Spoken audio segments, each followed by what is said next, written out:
স্বাস্থ্য কেন্দ্ৰত আজি আমাৰ এখন গভৰ্ণিং বডিৰ মিটিং আৰু এই মিটিঙতে কেইবাটাও গুৰুত্বপূৰ্ণ কথা আমি আলোচনা কৰিলোঁ আৰু ইয়াৰ আমাৰ ছিনিয়ৰ ডক্টৰ নিহাৰিকা বৰা সোণাল ডাঙৰীয়া ইয়াত উপস্থিত আছিলে। লায়ন্স ক্লাবৰ আমাৰ পূৰ্ণ বৰা ডাঙৰীয়া আছিলে, তাৰপিছত PHCCAC কেইবাগৰাকী বিষয়া আছিলে। গতিকে কেইবাটাও গুৰুত্বপূৰ্ণ ভূমিকা আমি ইয়াত আজি বিষয়ে আলোচনা কৰা হ'ল আৰু বিশেষকৈ বহু ডায়েলিচিছ পেচেণ্ট ইয়ালৈ ৰোগী আহে, সেই ৰোগীসকলৰ যথেষ্ট কষ্ট হয়, কাৰণ যিহেতু টকা দি ডায়েলিচিছ কৰাটো সম্ভৱ নহয়। এটা সময়ত বিধায়কৰ পুঁজিৰ দ্বাৰা মই ডায়েলিচিছ মেচিন বহাইছিলোঁ, কিন্তু তাৰ যিবিলাক মেডিচিন আচলতে কেয়াৰ টেকাৰ যথেষ্ট খৰচী, নিজে দি আছিলোঁ, প্ৰায় এবছৰ 1.5 বছৰ হ'ল এতিয়া বন্ধ আছে।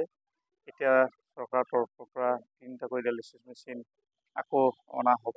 এতিয়া আগৰ আছে 2টা, এতিয়া নতুন এটা হ'ব, 3টা ডায়েলিচিছ মেচিন বহোৱা হ'ব আৰু ৰোগীসকলক বিনামূলীয়াকৈ আকৌ পুনৰ 2 মাহমান পাছত তেওঁলোকক ইয়াত শুশ্ৰূষা কৰিবৰ কাৰণে তেওঁলোকে ইয়াত সুবিধা পাব।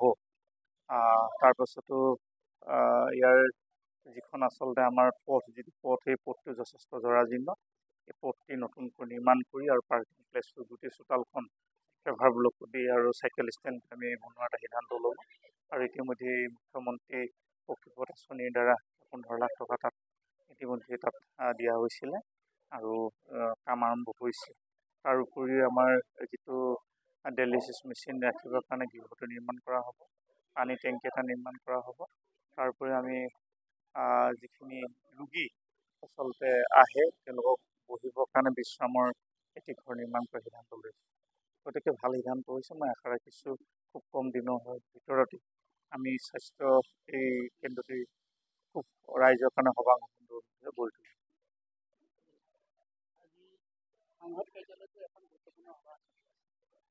হয়, নিশ্চয় আপুনি জানে গাঁও পঞ্চায়ত মানে আমাৰ যিটো নিৰ্বাচন হ'ব, এই নিৰ্বাচন সমাগতে আৰু মুখ্যমন্ত্ৰী ডাঙৰীয়াই ইতিমধ্যে কৈছে নৱেম্বৰৰ শেষৰ ফালে নিৰ্বাচন হ'ব। গতিকে আমাৰ 13খন গাঁও পঞ্চায়ত আছে বুঢ়ীদিহিং অঞ্চলত বা আমাৰ টিঙাই মণ্ডল আৰু ডিগবৈ মণ্ডলত 13খন পঞ্চায়তৰ আমাৰ সাংগঠনিক দিশটো শক্তিশালী কৰিবৰ কাৰণে 3টা মানে মণ্ডলৰ ইয়াৰ আমাৰ শতাধিক যিসকল প্ৰাৰ্থী কাৰ্যকৰ্তা আছে, বিষয়ববীয়া উপস্থিত হৈছেহি, ছ'চিয়েল মিডিয়াত উপস্থিত আছে। গতিকে আমি তাৰে পৰ্যালোচনা কৰা হৈছে কেনেধৰণে আগবাঢ়িলে মানে আমি যাতে 13খন গাঁও পঞ্চায়ত আমি বৃহৎ ব্যৱধানত, যিহেতু গাঁও পঞ্চায়তটো একেবাৰে এখন মিনি চৰকাৰ হ'ব গ্ৰাম্য অঞ্চলৰ উন্নয়নৰ কাৰণে, চাহ বাগিচা অঞ্চলৰ উন্নয়নৰ কাৰণে।